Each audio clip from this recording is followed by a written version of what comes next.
Você que nos visita hoje, você que está pela primeira vez aqui, seja bem-vindo. Nós somos uma grande família, a grande família da fé, a grande família de Deus. Nós estamos no meio de uma série incrível chamada Conversas Transformadoras. Então nós estamos mergulhando no Evangelho de João, porque lá nós encontramos o Cristo Jesus tendo conversas incríveis com pessoas comuns, pessoas como eu e como você, e nessas conversas há grandes transformações. Nós já estamos hoje é a terceira conversa. Então toda a mensagem ela tem começo, meio e fim. Não se preocupe se você perdeu a mensagem anterior. Você pode encontrar as nossas mensagens no YouTube, no Spotify, que mais? YouTube, Spotify, todas as redes, né, encontradas por aí, você vai encontrar as nossas mensagens gravadas, as anteriores. Então, para essa manhã, eu quero te convidar a você abrir a sua Bíblia no texto de João, capítulo 2. A gente vai lá para João, capítulo 2.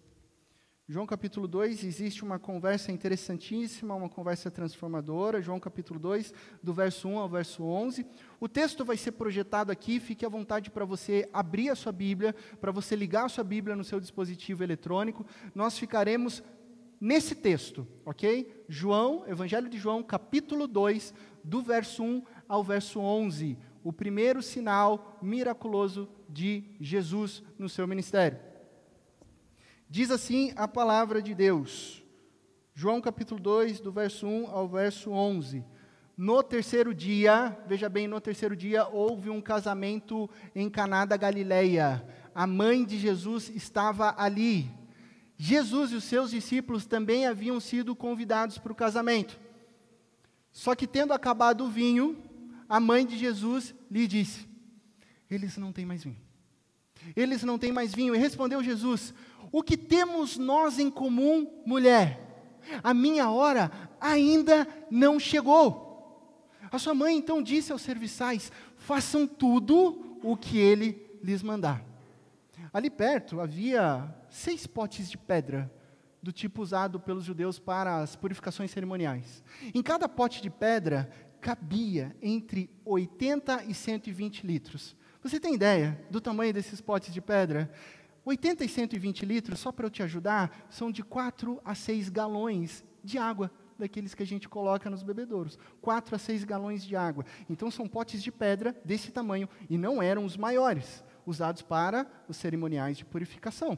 Voltando ao texto bíblico, Jesus disse aos serviçais, encham os potes com água. E os encheram até a borda.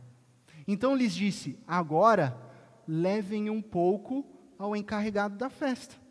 Eles assim o fizeram e levaram ao encarregado da festa. O encarregado da festa provou a água, olha que interessante, a água que fora transformada em vinho.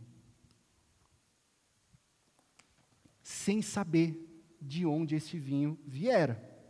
Embora soubessem, obviamente, os serviçais, que haviam tirado a água.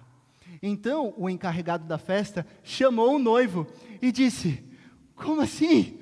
Todos servem primeiro o melhor vinho. E depois que os convidados já beberam bastante, e aí no texto bíblico, o texto do grego koiné no Novo Testamento, a palavra que aparece para beberam bastante é matiskomai, que significa, depois que todos já estavam intoxicados, depois que todos já estavam embriagados, depois que todos já não sabiam direito, né, o que estava bebendo, o que não estava bebendo, se era marca boa, se era ruim, aí sim, serviam o vinho inferior. Só que o encarregado diz, mas você guardou o melhor até agora.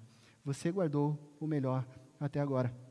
Versículo 11, esse sinal milagroso em Caná da Galileia foi o primeiro que Jesus realizou. Revelou assim a sua glória e os seus discípulos creram nele.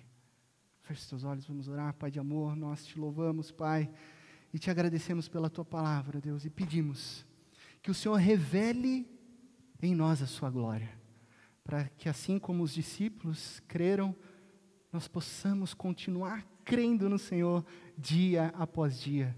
Derrama sobre nós o teu vinho, o vinho da tua alegria, em Cristo Jesus que nós oramos. Amém e amém.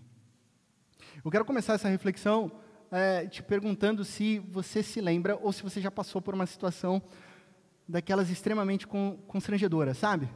Você quebrou alguma coisa, você falou alguma coisa que não tinha pensado e acabou atravessando, e de repente você se vê com tanta vergonha, sabe? Numa situação que você quer cavar um buraco e mergulhar ali para se esconder porque você está morrendo de vergonha. Alguém já passou por isso? Eu estou vendo pessoas sorrindo, então são como eu, né? Às vezes fala alguma coisa, não era para ter falado isso. Aí você tenta pedir desculpa, aí você tenta consertar e fica pior, né? Situações constrangedoras. Existe um filme, ele é bem antigo, né? Antigo para esse pessoal mais novo, né? Ele saiu em 2000, o ano 2000. Não sei se você assistiu um filme chamado Entrando numa Fria. Quem aqui já assistiu esse filme, Entrando numa Fria? Várias pessoas. Como que é esse filme? Esse é filme sobre Ben Stiller, né? Ele é um ator ali nesse filme, e ele está namorando com uma garota, e ele precisa conquistar, não a garota, porque ela já está apaixonada por ele, ele precisa conquistar o sogro, para que ele consiga casar com a garota dos seus sonhos. E é um filme que é uma comédia, você morre de rir do começo ao fim, só que tem hora que você ri, e você fica com compaixão, você fica com pena do noivo, porque tudo que ele faz dá errado. Você que assistiu o filme, você sabe, tudo que ele faz dá errado. E o sogro já não gosta dele, o sogro é daqueles tipo, igual eu, assim, não vem chegar perto da minha filha não, e tal. E ele tenta a todo momento ganhar o carinho e ganhar a atenção do sogro. Sem dar spoilers, mas contar só um trechinho para você, tem um momento que ele está lá, vai lá estourar uma champanhe, não sei se você lembra disso, a rolha bate no teto, volta e acerta uma urna de cerâmica, onde estão as cinzas da mãe do sogro. Aquilo cai no chão, aquilo quebra, espalha. Aí o gato predileto do sogro acha que é uma caixinha de areia. Aí você já imagina o que o noivo queria fazer, ele queria sumir nessa situação constrangedora. Semana passada eu não estava aqui presente com os irmãos, o presbítero Onofre trouxe a palavra em João capítulo 4, uma belíssima palavra aos nossos corações, porque eu estava em outra cidade celebrando um casamento. E quando eu celebro casamentos, antes do dia do casamento, eu caminho com os noivos em vários encontros a respeito do que significa aliança, do que significa o casamento fundamentado na palavra de Deus. O que é o casamento? Porque as pessoas acham hoje que o casamento é só um contrato civil, e o casamento nunca foi um contrato civil, o casamento é uma relação de aliança. Então esse curso, para noivos eu digo, para noivos, mas eu digo entre aspas, porque esse curso é muito procurado para pessoas que já estão casadas, eu já apliquei esse curso por pessoas que têm 20 anos de casamento e descobriram coisas incríveis sobre aliança, mas durante esse percurso, a gente conhece também o coração dos noivos e da noiva. E a noiva, ela estava muito ansiosa. Ela estava com muito medo do dia do casamento dela. Como toda noiva, passa por isso, né? E ela falava assim, pastor, janeiro não para de chover. E janeiro não parou de chover. E o casamento dela era fevereiro. E ela assim, o casamento é num lugar aberto, e eu estou com medo, o que vai acontecer lá? E se acontecer de chover? E se o meu vestido não estiver bom? E se as daminhas da aliança empacarem e não entrarem? E se na festa os convidados não gostarem dos alimentos? Aquela ansiedade de dar errado no dia mais importante da vida dos noivos. O texto que nós acabamos de ler é sobre um casamento. É sobre um casamento em Caná da Galileia. E nesse casamento acontece algo terrível. Acontece uma tragédia. Acaba o vinho. Aí você fala assim, pastor, acabar o vinho não é algo tão grande assim, né? Acabou o vinho, faz o quê? Bebe água, bebe Coca-Cola, se acabar a comida, acabar o vinho, o que a gente faz? A gente vai embora, vida que segue. Hoje, não para aquele contexto, numa cultura de honra e vergonha. Acabar o vinho era uma desgraça social, era uma tragédia. Nós estamos falando de um casamento judaico. O casamento judaico não era um evento familiar privado. O casamento judaico era um grande evento social, um evento para a comunidade, um evento para a cidade. Tanto é que os casamentos duravam 7 dias. De festa. Já imaginou? 7 dias de festa, de celebração, convidados indo, convidados voltando, alegria, celebrando, convidados ficando durante os 7 dias, e o noivo, e a família do noivo era responsável por garantir o vinho. garantir o vinho. Então o que nós temos aqui? Que o vinho é o elemento central do casamento.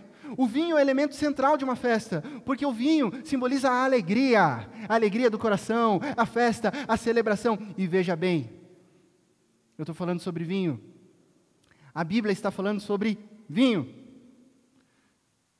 Jesus bebia vinho.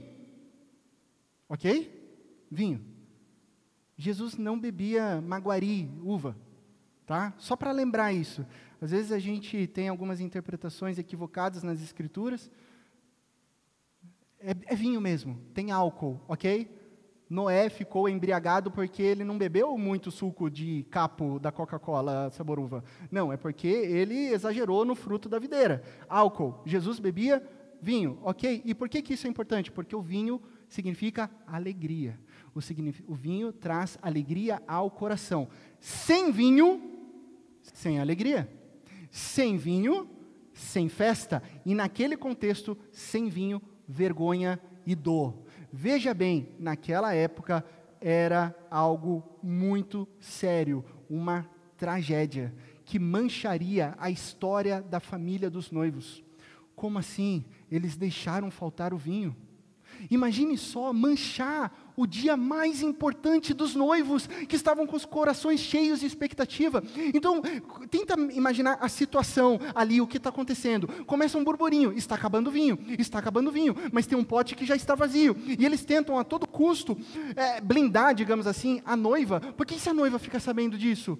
Ela ficaria frustrada, ela cairia em prantos, ela choraria, ela lamentaria, e o noivo iria se desesperar. Como pode faltar o vinho? E lá se iriam a alegria dos noivos, a esperança dos noivos, a expectativa dos noivos, e seria uma grande tragédia. E aí eu fico pensando que nós construímos coisas. Nós planejamos coisas nas nossas vidas, nós sonhamos, nós temos expectativas, e nós tentamos manter o vinho nas nossas vidas. Já parou para pensar nisso? Nós tentamos manter a alegria nas nossas vidas. Como assim, pastor? O vinho das nossas vidas. Ora, o vinho de um bom trabalho, o vinho de uma boa faculdade para os filhos, o vinho de um casamento solidificado, o bom vinho da família ao redor da mesa, em paz, em harmonia. O bom vinho da casa própria. E assim a gente vai lutando. Só que de repente, nós somos invadidos por tempestades. Por problemas que chegam sem nenhum aviso prévio. E de repente tudo desaba. Tudo cai. Tudo escurece. E de repente tem uma crise econômica mundial relacionada à pandemia e agora relacionada a um contexto de guerra que abala todo o planeta, abala toda a economia, nos atinge, te atinge. De repente uma demissão em massa na sua empresa chega até a porta da sua casa. De repente o seu casamento não está indo bem e você não consegue ver solução. De repente uma desavença familiar é tão profunda que o seu coração chora. E aí o sonho da casa própria também vai por água abaixo, porque o financiamento que você tanto esperava não saiu, e de repente o vinho acabou, a alegria acabou, e você fala assim, o que eu vou fazer? O vinho acabou, o que eu vou dizer? Para onde eu vou? O que eu vou fazer? O que nós fazemos quando o vinho acaba? Quando a alegria vai embora? Uma das primeiras coisas que nós nos questionamos, e talvez é quando a ficha cai, é que tudo que nós produzimos, humanamente falando, todo vinho que eu e você, nós produzimos, é esgotável. Já parou para pensar nisso? Tudo que o ser humano produz é limitado, é finito, é exaurível, é consumível. O vinho humano acaba. Ele não é eterno. Ele pode acabar e às vezes ele acaba bem mais rápido do que nós imaginamos. Só que quando a gente volta para esse texto bíblico, existe um detalhe muito precioso que nós acabamos de ler. Existe um detalhe maravilhoso. Quem é que está na festa? Cristo Jesus. Jesus está naquela festa. O Filho de Deus, o Cordeiro de Deus que tira o pecado do mundo, está naquela festa. E onde Jesus está, a alegria não pode acabar. Ok? Onde Jesus está, a alegria não pode acabar. Jesus, ele salva a festa. Jesus está presente. Eu vou te fazer uma outra pergunta. Você se lembra do seu primeiro dia de trabalho? Começa a voltar lá atrás. Primeiro dia de trabalho. O primeiro dia na empresa que você sempre sonhou. O teu primeiro projeto. Você lembra como você atendeu o seu primeiro cliente? Você lembra quando você deu a sua primeira aula? Como estava o seu coração e o que você fez antes desse grande dia? Eu lembro de vários inícios na minha história, mas um que eu quero compartilhar com vocês foi o dia em que eu preguei o meu sermão no dia que eu seria ordenado ao Sagrado Ministério. Eu já tinha passado por 5 anos de estudo, eu já tinha sido aprovado pelo presbitério de Itapetininga, e tinham agendado o dia que eu pregaria na Igreja Presbiteriana Central de Itapetininga, e eu seria ordenado pastor para iniciar o meu ministério. Eu lembro como se fosse ontem, 14 de dezembro de 2014. 14/12/14. Lá estava eu, numa igreja que tem 136 anos hoje, uma igreja conservadora e tradicional. Então, o que eu fiz? Eu comprei um terno novo. Eu tinha um terno meio surradinho, mas para que esse momento, eu comprei um terno novo. Eu passei gel no cabelo, eu estava preparado, comprei um cinto, comprei uma gravata, eu sabia cada palavra que eu iria dizer naquele sermão, eu estudei, eu levei para aquela noite o sermão que eu tinha produzido durante o seminário, o sermão que tinha sido corrigido pelos meus professores de hebraico, pelos meus professores de hermenêutica, e eu sabia exatamente quando começava e quando terminava. E eu cheguei lá e eu preguei esse sermão. Por que eu fiz isso? Porque era o início do meu ministério, era o cartão de visitas, era o início de uma grande jornada, de uma vocação que Deus me chamou. Então era o meu cartão de visitas. Quando a gente olha para a narrativa do Evangelho de João, como é que Jesus inicia o seu ministério? É nesse texto. E você já parou para pensar que não tem nenhum cego ali para Jesus fazer ver? Não tem nenhum aleijado ali naquela festa para Jesus fazer como ele fez depois e dizer, levante-se e anda, e todas as pessoas olhassem, olha, é o Messias. Não tem nenhum endemoniado ali para que Jesus trouxesse cura e libertação e uma nova vida. O primeiro sinal de Jesus é transformar água em vinho numa festa. É interessante demais isso. Você fala assim, uau, é surpreendente. E ao mesmo tempo você fala assim, mas é estranho.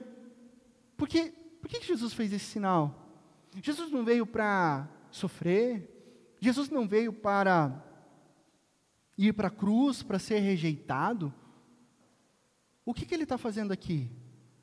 Jesus, com esse sinal, ele está apontando para o grande banquete, para a grande celebração, para o grande casamento que virá. Jesus tinha que ir para a cruz? Tinha. Ele irá para a cruz, ele irá sofrer, ele irá morrer, para trazer o quê? Trazer paz, alegria, celebração, tirar toda a dor, tirar todo o pecado para uma grande festa. O que Jesus está fazendo, iniciando o seu ministério, é apontar para as profecias que estão lá em Apocalipse. Apocalipse capítulo 7, verso 17, diz o quê? Que o Cordeiro está sentado no centro do trono.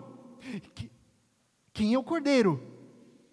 João Batizador já nos disse quem é o Cordeiro no capítulo 1. Quem é o Cordeiro?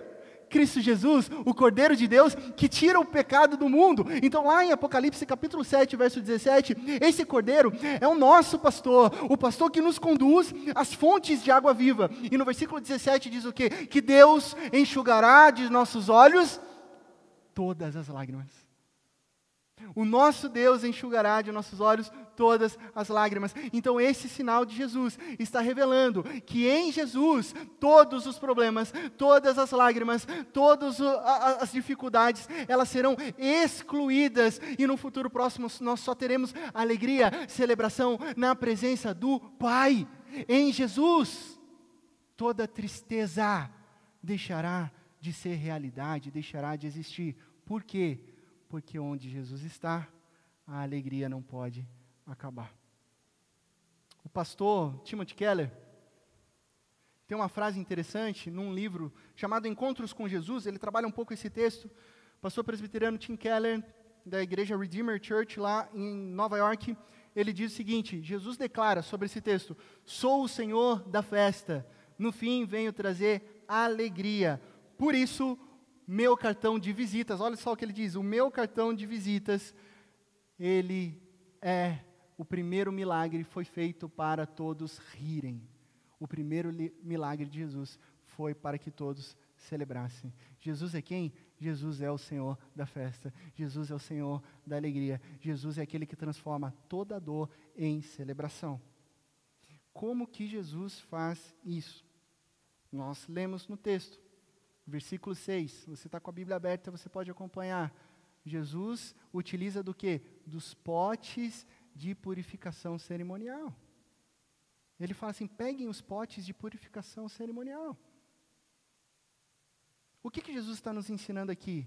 Que para que a gente compreenda essa grande alegria, a primeira coisa que a gente precisa saber é que nós precisamos ser purificados. Por isso ele utiliza. Ele poderia utilizar qualquer outro utensílio. Mas para conhecer a grande alegria, a gente precisa entender que nós precisamos ser purificados. Esse é o rico simbolismo do texto. Como assim, pastor? Para um judeu, era muito tranquilo olhar para aquele pote de pedra, né? Ou em outras versões da Bíblia mais antigas, né? Chamava-se o quê? Talhas. Né? As talhas de pedra. O judeu olhava e falava assim: eu sei para que serve isso. Essas talhas são para rituais religiosos de purificação. Então, enquanto eles iam se encontrar no templo, quando eles iriam celebrar a Deus numa sinagoga, eles usavam aquelas talhas para lavar as mãos, para lavar objetos, para lavar até mesmo colchões, utensílios utilizados para um culto, porque significava o quê? A purificação para estar diante da presença daquele que é santo. Então, o que Jesus está falando para mim e para você hoje? Nós, eu e você, estamos manchados por uma coisa chamada pecado. Pecado. Talvez você não goste de ouvir essa parte do sermão, mas eu preciso dizer isso para você. Talvez você não queira aceitar que você seja um pecador. Peraí, eu não sou um pecador. Peraí, eu não sou mal. Peraí, eu não sou assim, não. Mas eu te convido a você olhar profundamente para o seu interior, para a sua alma, para o espelho. E você vai descobrir, com sinceridade, você não é tão bom assim. Eu não sou tão bom assim. Nós não somos bons. Nós erramos. Nós magoamos as pessoas. Nós temos atitudes muitas vezes vergonhosas, não temos? Quantos pensamentos terríveis invadem a nossa mente? Muitas vezes. Pensamentos que a gente nem quer pensar. Atitudes equivocadas, porque nós estamos manchados. Nós pecamos. Essa é a nossa realidade. Nós somos imperfeitos. E todos nós não somos melhor. Não estamos tão distante de pessoas como o presidente da Rússia, Vladimir Putin. Por quê? Porque nós somos pecadores iguais. Nós somos falhos. E Cristo Jesus diz que nós precisamos de purificação. Se nós estamos manchados, nós precisamos ser lavados. Se nós estamos sujos, nós precisamos ser purificados. Se nós estamos cheios de pecado, nós precisamos de um Salvador. E aí todos nós precisamos de um Salvador. Essa é a má notícia para mim e para você. Nós somos pecadores. Mas a história não para por aí.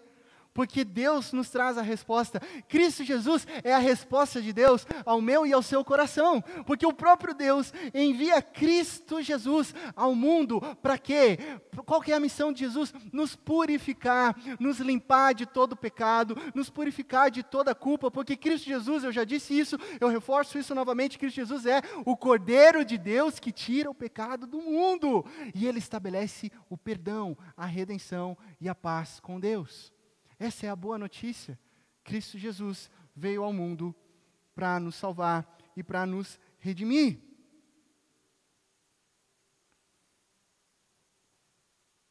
Mais um filme interessante, né, que eu queria compartilhar com você. O pessoal até ri, mas Você já assistiu Rocky Balboa? Quem aqui não assistiu a série de filmes Rocky Balboa? Nós somos miseráveis homens pecadores. Mas se você ainda não assistiu essa série de filmes, você está pecando demais. Brincadeira, tá? É um filme da década de 70, um filme que foi lançado em 1977. E no primeiro filme, chamado Rocky, um lutador, Rocky é um boxeador e ele foi desafiado por o grande campeão Apollo Creed, Apollo doutrinador. E o Rocky está lá, conversando com a Adrian, a sua, então, namorada. Ele vai se casar com ela em outro filme, assista lá. Então ele está refletindo com a Adrian e olha só o que ele diz.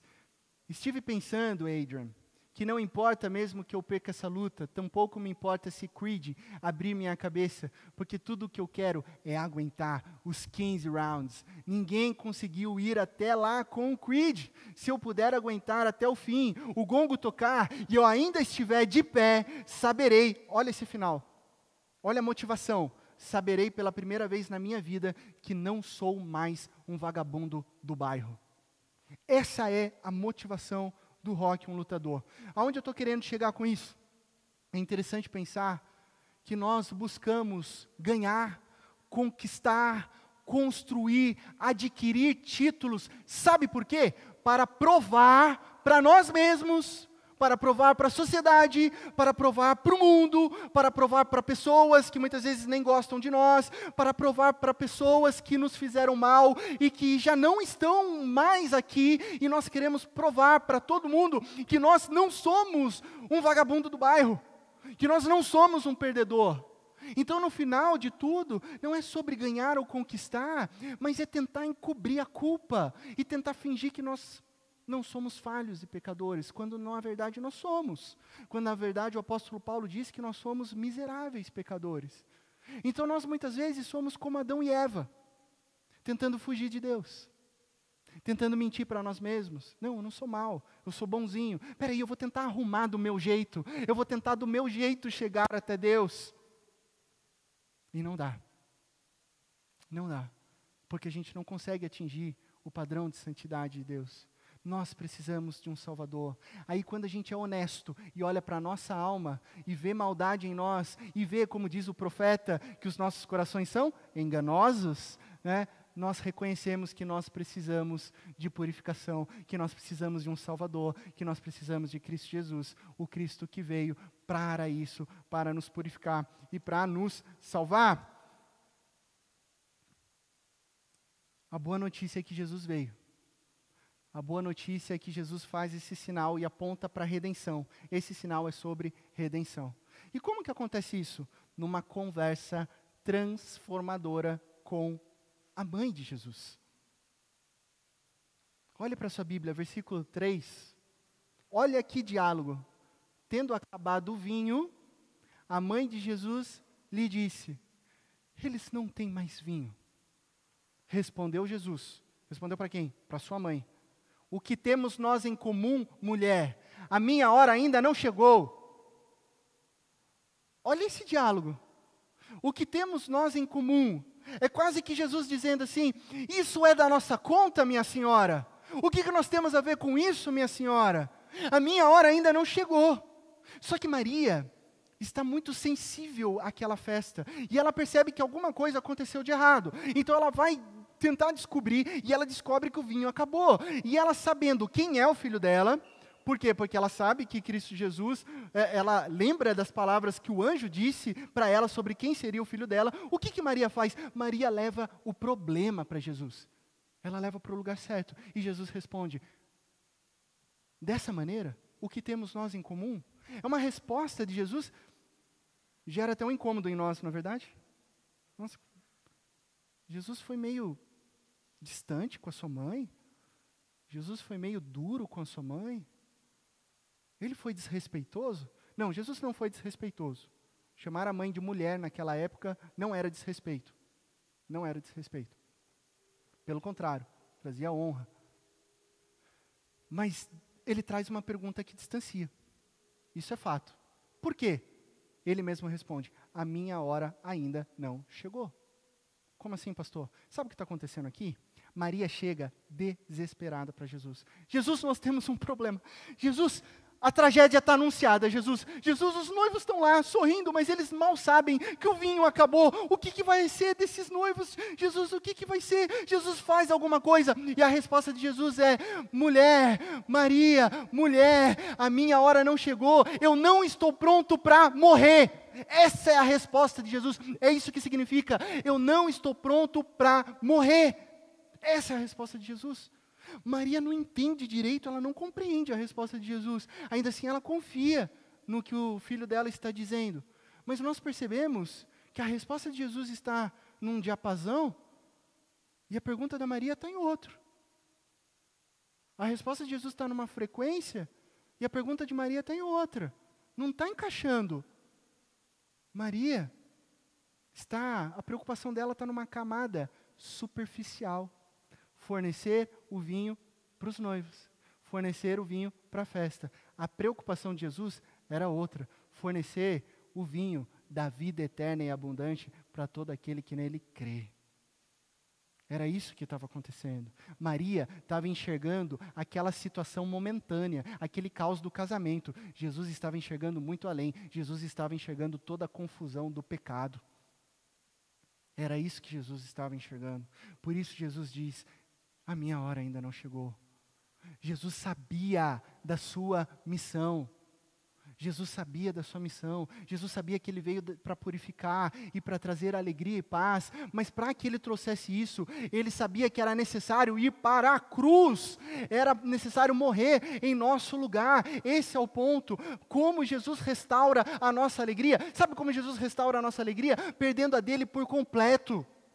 Esse é o ponto. Jesus, ele restaura a nossa alegria, perdendo a dele por completo. Não tinha outro jeito de Jesus restaurar a nossa alegria, a não ser indo para a cruz, a não ser esvaziando toda a sua alegria, por perder a presença do Pai.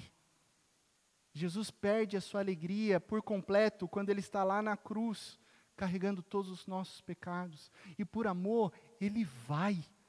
Por amor, ele vai na cruz, no meu e no seu lugar.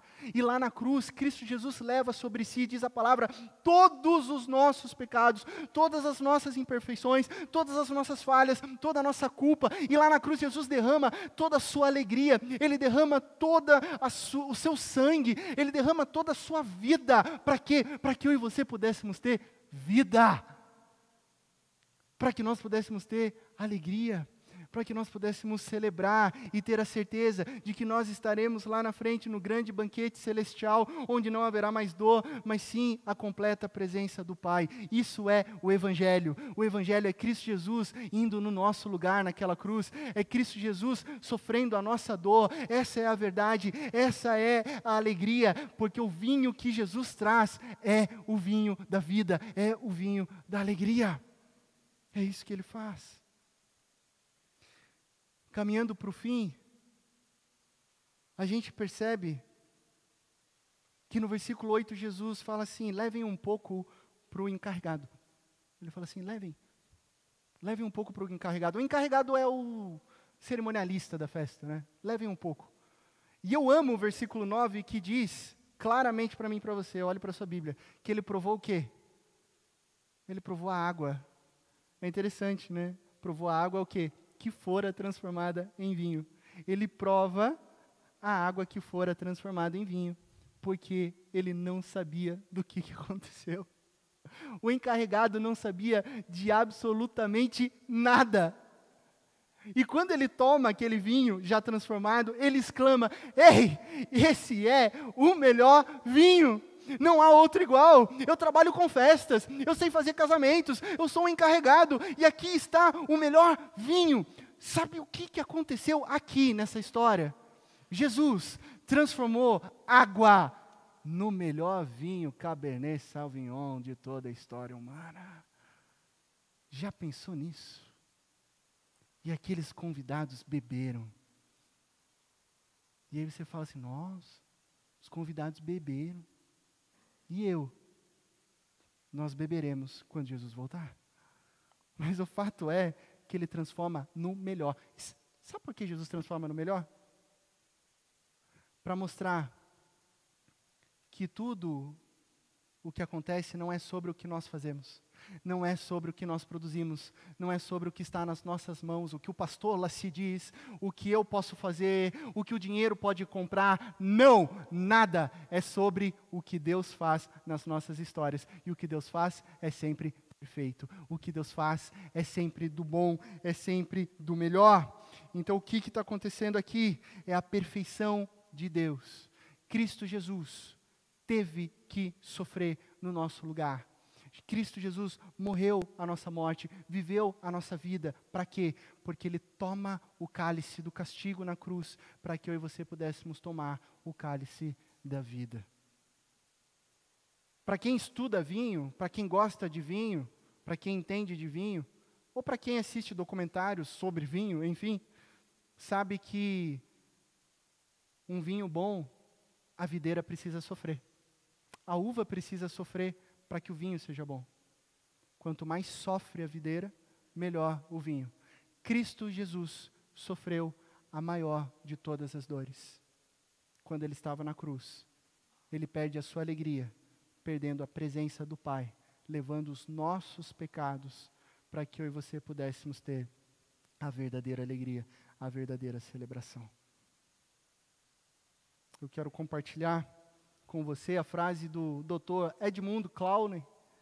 Edmund Clowney, ele foi professor, pastor presbiteriano, professor no seminário de Westminster, e ele diz o seguinte: Jesus se colocou no meio de toda a alegria da festa, do casamento, e sorveu, absorveu, bebeu toda a dor que se aproximava, para que hoje você e eu, os que nele cremos, possamos nos colocar no meio de toda a dor do mundo e sorver a alegria que se aproxima. Imagine aquele casamento, o milagre realizado, as pessoas celebrando, as pessoas se divertindo, as pessoas sorrindo, os noivos. Você já viu como é o rostinho dos noivos no dia do casamento? É maravilhoso de se ver. Nós ficamos encantados, com alegria. É o dia mais importante da vida deles, né? Sai coraçãozinho deles, sai borboletas da barriga dos noivos, né? Eles parecem que estão pisando em nuvens. E até você fica encantado de ver aquilo. Então, os noivos estão felizes, os olhos estão brilhando, as pessoas estão dançando, né? O casamento judaico é festa, é música, é barulho, é celebração, é sorriso, é alegria. Como um casamento deve ser, ok? Como um casamento deve ser.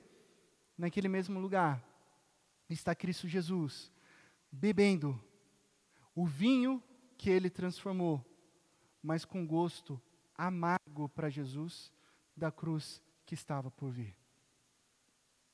É com isso em mente que Jesus faz o milagre, para nos trazer a alegria, para Ele ficar com o amargor. Hoje, graças ao amor de Deus, e a obra de Cristo Jesus, a sua vida, morte e ressurreição, eu e você podemos desfrutar da alegria e ter a certeza de que o grande banquete está sendo preparado para nós. A grande festa, a festa do Cordeiro, que vai acontecer quando? Quando Cristo Jesus voltar. E Cristo Jesus está voltando para que a gente esteja celebrando com Ele para todo sempre, em completa alegria, sem dor, sem lágrimas, sem morte, sem pecado, somente alegria e celebração. Pastor, o que nós levamos para casa dessa história incrível, desse sinal fantástico de Jesus? Lições práticas para a vida. Primeira lição que eu quero compartilhar com você, para a gente aplicar nas nossas vidas. Lembre-se que há uma realidade diferente, preste atenção nisso, existe uma realidade diferente que só vem à existência quando Jesus está presente. Só acontece quando Jesus está presente. O que isso significa na prática para as nossas vidas? Jesus era um convidado da festa. Por isso Jesus estava lá. Jesus não era um desconhecido, ok? Se Jesus era um convidado, Jesus era amigo dos noivos, Jesus tinha relacionamento, Jesus tinha intimidade. Jesus não pode ser um desconhecido para você. Jesus não pode ser um desconhecido para mim. Jesus não pode ser uma pessoa que a gente só se encontra com Ele nos domingos. Jesus não pode ser alguém que a gente esquece durante a semana, que a gente não busca, que a gente não desfruta da sua presença. Porque se Jesus não está presente conosco, de segunda a segunda, existem realidades que não virão à existência, porque Ele não está lá. E se Ele não está lá, não tem como ser mudado. A realidade não vai vir, a realidade que Ele preparou para mim e para você. Então Jesus precisa estar presente na minha e na sua vida. Jesus quer ser o seu amigo. Jesus veio ao teu encontro, ao meu encontro. O que você está esperando? Para que Jesus entre na sua vida, governe a sua história, entre no seu lar e na sua família. Jesus precisa estar presente. A segunda lição, ela é um verso da primeira. Essa realidade transformadora só vem à existência quando nós nos submetemos ao direcionamento de Jesus. Então Jesus precisa estar presente? Precisa. Mas existe algo que eu e você precisamos fazer, nos submeter à vontade dEle. Não adianta estar Jesus presente, batendo a porta e você não abrir a porta.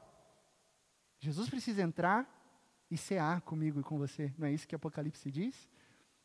Então nós precisamos nos submeter à vontade de Deus. Palavras da mãe de Jesus. Ela disse aos serviçais. O que ela disse? Façam tudo o que Jesus mandar. Diante dos problemas da vida, diante das circunstâncias, quando o vinho acaba, não fique parado. Ou pior, não fique tentando resolver pelas suas próprias mãos. O vinho acabou, o vinho da minha família, o vinho da minha casa própria, o vinho do meu emprego, então eu vou tentar consertar, sei lá quem vai tentar consertar, o meu título vai tentar consertar, alguma coisa vai tentar consertar. Não, corra para Jesus, confie em Jesus, vá até Jesus e faça tudo o que Jesus mandar, porque é somente Cristo Jesus que traz o melhor vinho. Não é o pastor Laci que traz o melhor vinho, não é o seu dinheiro que traz o melhor vinho, não é as nossas forças que trazem o melhor vinho, é somente Cristo Jesus que derrama o melhor vinho para a sua vida, que Ele tem preparado para mim e para você. Eu acho fantástico as palavras de Maria.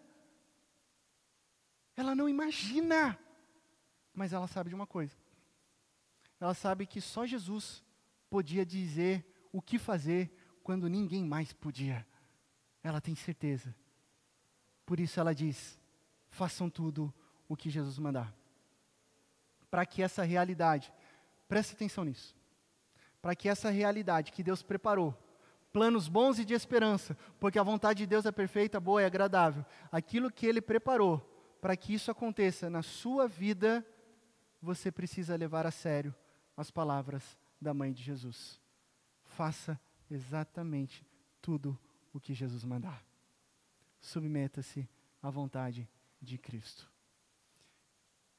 Que daqui para frente, hoje, eu e você possamos caminhar em meio a tantas dificuldades desse mundo, na certeza dessa alegria, na presença de Jesus, buscando Cristo Jesus, submissos à vontade do Pai, e na certeza de que eu e você já fomos transformados por Cristo Jesus. O amigo da festa, o amigo da vida, o amigo da celebração presente na minha história e na sua história. E assim como termina o texto, dessa forma que essa conversa transformadora precisa acontecer na minha vida e na sua vida. Ao fazermos isso, que Cristo Jesus revele a glória dele na sua vida. E que possamos crer nele hoje e sempre. Amém?